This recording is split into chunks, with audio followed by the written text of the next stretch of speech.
හිතන්න කිසිම චන්ද්‍රිකාවකට අහුවෙන්නේ නැතුව මුහුද යටින් ගිහිල්ලා ඇමරිකාවේ වෙරළ තීරයට න්‍යෂ්ටික ප්‍රහාරයක් එල්ල කරන්න පුළුවන් රහසිගත සම්මැරීන් හමුදාවක් ගැන. මේක චිත්‍රපටයක කතාවක් නෙමෙයි. මේ තමයි අද ලෝකයේ බලවත්ම රට වන ඇමරිකාවට පවා රැට නිින්ද නොයන්න ප්‍රධානතම හේතුවක් වෙලා තියෙන චීනයේ සැඟවුණු සම්මැරීන් නගරය. අද අපි කතා කරන්න යන්නේ දකුණු දිග චීනයේ මුහුදේ පිහිටලා තියෙන ලෝකයේ ඇස් වහලා චීනය ගොඩනගපු අති විශාල භූගත නාවික කඳවුරක් වන යුලින් නාවික කඳවුර ගැන. ඇයි මේ කඳවුර ඇමරිකාවට මෙච්චර තර්ජනයක් වෙන්නේ? මොකද්ද මේ කඳවුර ඇතුලේ තියෙන අභිරහස? මේ වීඩියෝ එක අවසාන වෙනකම් රැඳිලා ඉන්න. මොකද මේකෙන් ගෝලීය යුද බල තුලනය කොහොමද වෙනස් වෙන්නේ කියලා ඔබට හරියටම තේරුම් ගන්න පුළුවන්.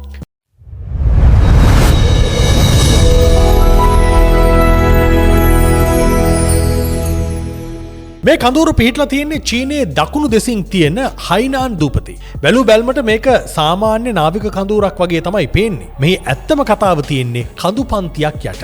මැක්සා ටෙක්නොලොජිස් වගේ ආයතන වලින් ගත්තු චන්ද්‍රිකා ඡායාරූප වලට අනුව චීනය මේ කන්ද යට දැවැන්ත උමං ජාලයක් නිර්මාණය කරලා තියෙනවා.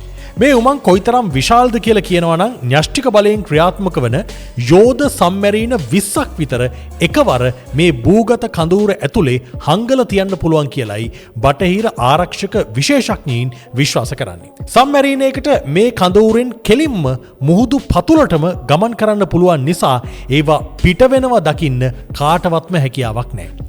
ඇමරිකාව මේකට මේ තරම් බය වෙන්න හේතුව මොකක්ද කියලා ඔබ දන්නවද? සාමාන්‍යයෙන් ඇමරිකානු නාවික හමුදාව තමන්ගේ චන්ද්‍රිකා ජාලය හරහා ලෝකේ අනිත් රටවල සම්මැරීන් වරායෙන් පිටත් වෙන මොහොතේ ඉඳලම නිරීක්ෂණය කරනවා. ඒත් යුලින් කඳවුරේ මේක කරන්න බෑ. මේ සම්මැරීන් භූගත උමන් මාර්ගයෙන් කෙලින්ම දකුණු දිග චීනයේ ගැඹුරු මුහුදට පිවිසෙනවා. මේ නිසා ඇමරිකාවට කිසිම අදහසක් නැහැ මේ සම්මැරීන කොයි වෙලාවෙද කඳවුරෙන් පිට වෙන්නේ, දැන් කොහෙද තියෙන්නේ කියලා. සම්මැරීනයක් කියන්නේ මුහුද යට හැංගිලා පහර දෙන්න පුළුවන් ආයුධයක්. ඒක කොහෙද තියෙන්නේ කියලා හොයාගන්න බැරි වීමම ඇමරිකානු නාවික බලයට එල්ලවන විශාලතම අභියෝගයක්. දැන් අපි බලමු මේ සම්මැරීන් වල තියෙන බලය කොහොමද කියලා. චීනයේ මේ කඳවුරේ ප්‍රධාන වශයෙන් රඳවලා තියෙන්නේ Type 094 සහ Type 096 න්‍යෂ්ටික බලයෙන් ක්‍රියාත්මක වන අලුත්ම සම්මැරීන්. මේ සම්මැරීන් වලට JL2 සහ අතිනවීන JL3 කියන බැලස්ටික් මිසයිල සවි කරලා තියෙනවා. පෙන්ටගනේ නිකුත් කළ වාර්තාවලට අනුව JL3 මිසයිලයකට කිලෝමීටර් 10,000කට වඩා දුරක් ගමන් කරන්න පුළුවන්.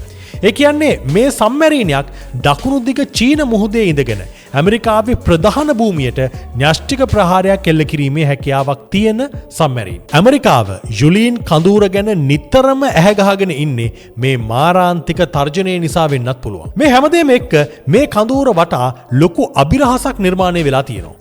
චීනයේ මේ කඳවුර ගැන කිසිම නිල තොරතුරක් ලෝකෙට හෙළි කරන්නේ නැහැ. මේ උමන් මාර්ගයේ ඇතුලේ හරියටම මොනවද වෙන්නේ? මිසයිල් එකලස් කරන කර්මාන්ත ශාලාවක් තියෙනවද?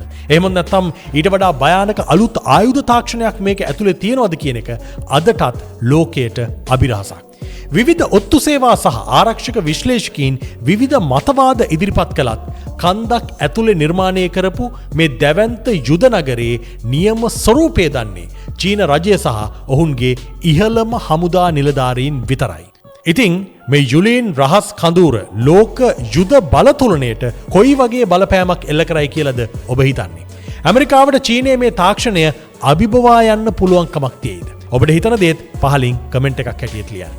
මේ වගේ ලෝක දේශපාලනය සහ යුද තාක්ෂණයේ සැඟවුණු තොරතුරු දැනගන්න අපිව YouTube වල subscribe කරන්න. Facebook වල follow කරලා තියාගන්න. ඔබට සුබ දවසක්.